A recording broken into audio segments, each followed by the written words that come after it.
Hey guys, this is Connor with Diet Doc Waterloo. Today I want to talk about whether or not you should reset at the end of each deadlift rep or do a touch and go rep or touch and go set, similar to how you do a touch and go bench. If you're not familiar with exactly what I'm referring to, the difference is essentially with a reset on each rep, I grip, whatever my setup is, pull, right back to the bottom, set it down completely, there's no momentum on the bar, do my setup again, pull, and continue like that. And a touch and go set is where you can actually bounce the bar off the ground a little bit. So that's where I get my setup once, and then after that,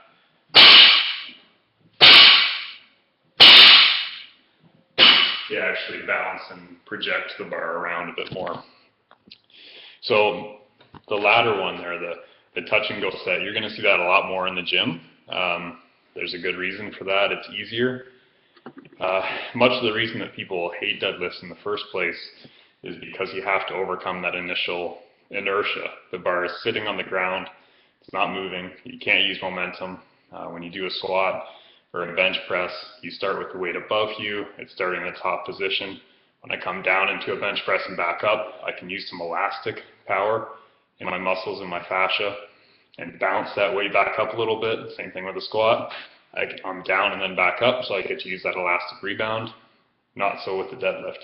When you just start from an inertial position like that, you don't get much rebound. Even if you start your setup with perfect posture and then shoot yourself down to the bar and then pull right away, it's still not going to give you a great effect. So the hardest part about the deadlift is getting the bar off the ground that first time. If you balance every rep after that, you're taking advantage of the stretch in your tissues, and you're taking advantage of actually the ground reaction forces from crashing the bar off the ground.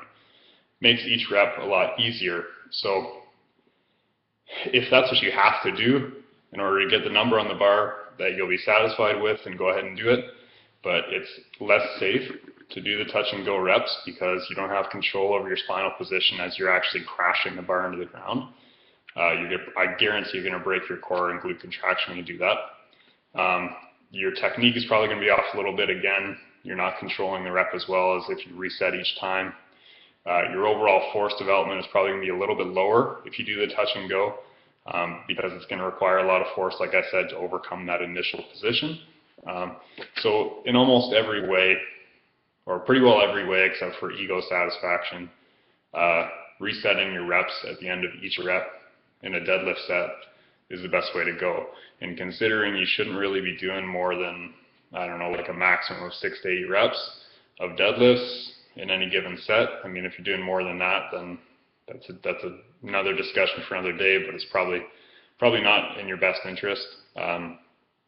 Reset each rep, have a perfect rep each rep, do the hard part each rep, and you'll get better gains because of it.